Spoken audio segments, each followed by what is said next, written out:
Hello and welcome back to my channel. If you're new to my channel, my name is Nicole Cole. Today we are going to decorate our front porch area.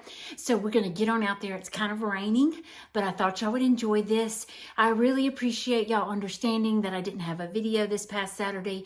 We had family that came in for the weekend, and then we had about 40 people in this house on Sunday. So it was kind of a busy weekend, but I wanted to share with you all a front porch decorate with me. So let's get on out there and get started, and thanks once again. So I can't explain to y'all how much it means to fluff your wreaths.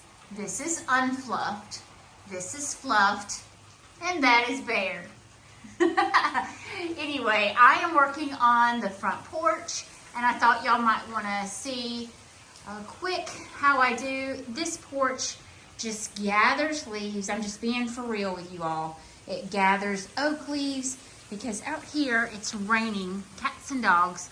But see, we have oak trees and we have cypress trees, and those things are the big leaves that you see right here.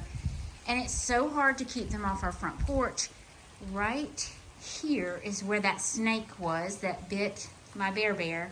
So I have not been coming out this door very much, but I thought that I would share with you all a little bit of front porch decor, or front porch decorate with me. So my husband Alan and I have been talking about this front porch. Since we're out here, we're just going to discuss it. So they have this weird looking stucco out here, and what we're thinking is doing board and batten out here. We want to fix up this front porch. It's kind of an awkward shape, and I'm in the rain now, but it's an awkward shape, but we want to get rid of this texture, and we do eventually want to paint the outside of the house, but for now we're going with it as it is. I did paint my front door the blue color like it's inside, in the ceiling of the dining room, and all of my interior doors, Stardew by Sherwin-Williams. I do have a little pot over here with my greenery. I've been meaning to buy some urns to go on either side of my door, but I have not. So I was discussing with you all about fluffing your wreaths. This one is not fluffed, and this one is. It makes a huge difference. And we're just gonna add a little bit of ribbon to these and call it a day. So as I said, I've already fluffed this one. We're gonna fluff this one together. What I do is I normally start with the center. So I just take and pull out to make sure the center is nice and round. So I'm pulling all of these that have been mushed down inside out. This is the way I do it. I'm not necessarily saying this is the proper way to do it, but I like to have a perfect circular shape on the inside. Then I just kind of work myself out and pull, because I have these that are kind of tucked back behind, and I want those straight. And I'm going to get a lot of green. I am getting to the point where I need new wreaths. My wreaths I've had for probably 12 to 13 years, and they are really beginning to shed. When your garland begins to shed like that, it is time to get new ones. Wreaths are so expensive, so I have tried to buy a nice expensive full wreath when I do buy, but boy howdy are they pricey. Now you could buy them at this time of the year. I know Hobby Lobby's got everything 70% off, and you might be able to find the big full ones. This one I bought at Southern Homes and Gardens up in Montgomery, Alabama. Now that place has since closed, but they do have Capital Wholesale, I believe is what it's called, is in the old place where Southern Homes and Gardens used to be, and they do seem to have good quality garlands and wreaths. So once again, I'm just kind of going around the outside, pulling out all of the ones because they've been kind of mushed in boxes and such. So I just keep doing that process all the way around. So I probably paid, I think, $30, $40 a wreath for these when I bought, but some people have not had as good a luck as I've had with these.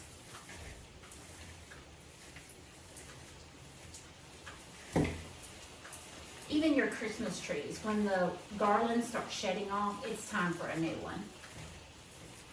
I know it sheds some. Now, I'm not saying that, but when it's like this, and I'll show y'all when I get through, it's really bad. But now I do take my garland wreaths and I put my ribbons in the garland and wrap the garland around. It's just easier, I believe, than trying to put a wire in it, and also it messes up the garland in the wreath. So that's another reason why I don't do it.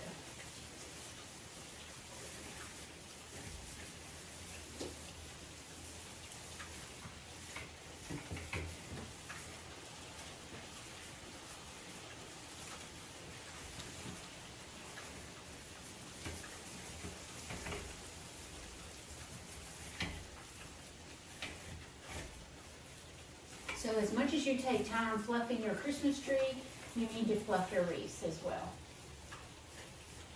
That looks pretty decent. I'll live with that.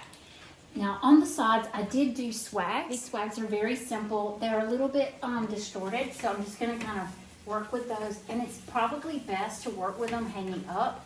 That way you can kind of get the shape that you want.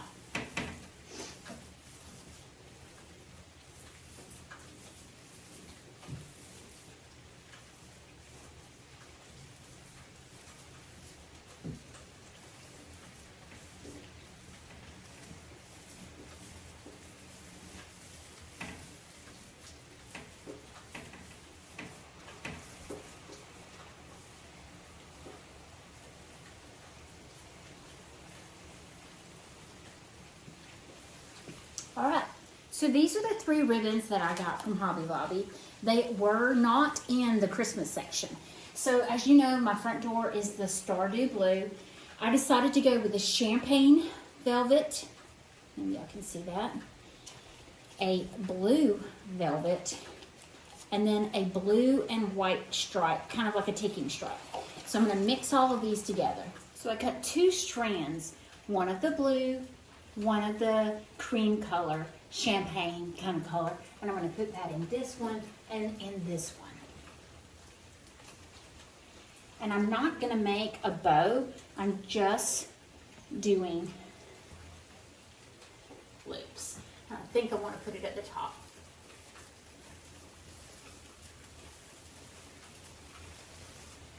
Very simple.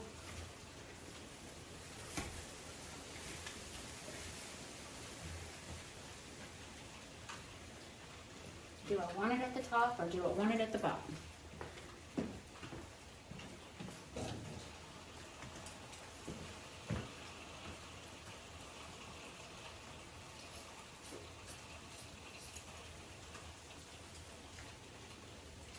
I'm almost thinking I really would like it at the bottom. Let's do that.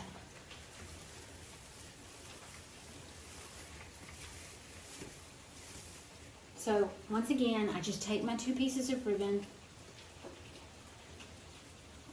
do them together as such, and then I'm just going to attach them down here.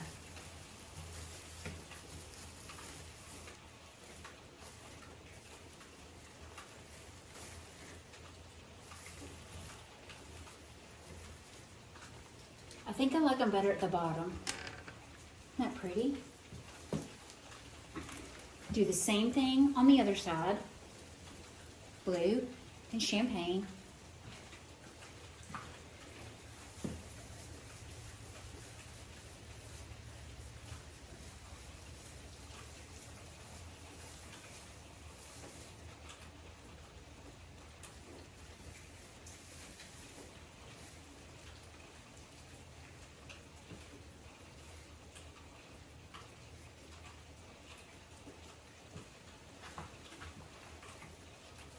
This is wired ribbon, but I'm not sure with this weather how long it's going to stay so pretty. Now I'm going to mix in a little bit of that striped.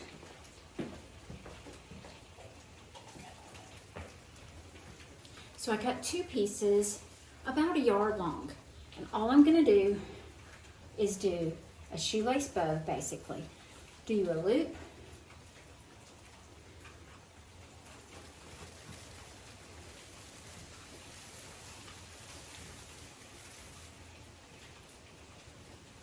just like that.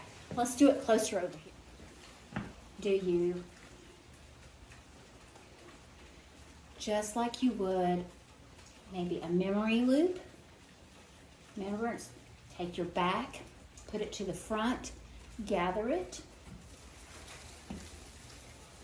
and then take your garland and tie it in. Fluff your bow out, and then do your ends. Sweet.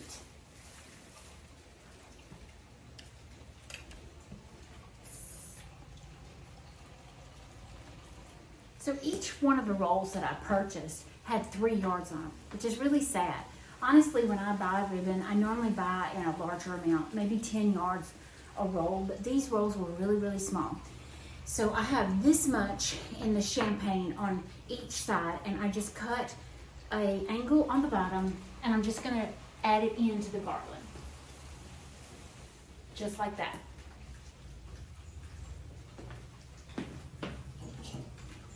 I should have about the same amount of the blue, and I do. So I probably used a yard and then a yard. No, that wouldn't be right. A yard on each one, so that's 1, 2, and then a half a yard, a half a yard. That's how I did that.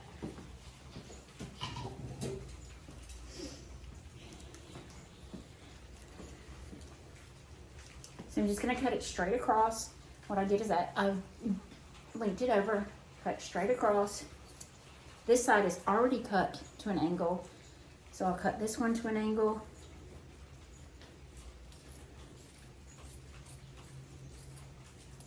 And add this into my side swags.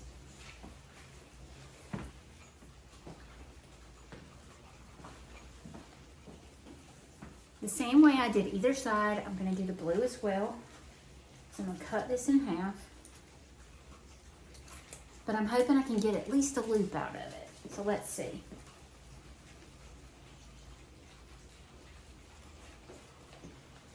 I sure can.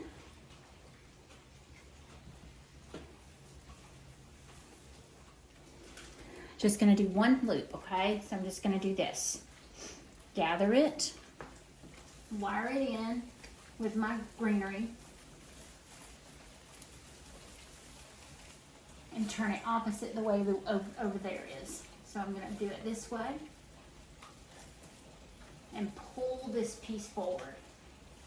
So here is y'all's very simple front porch. I only used 3 rolls of ribbon, and the ribbon is on sale at Hobby Lobby right now. So I think it turned out really pretty. This late in the season, I could have added pine cones and ornaments in it, but I think it's pretty just like it is. I hope y'all have a Merry Christmas. This is what I'm talking about when your wreaths start shedding. That is a lot. So I need to invest in some new wreaths.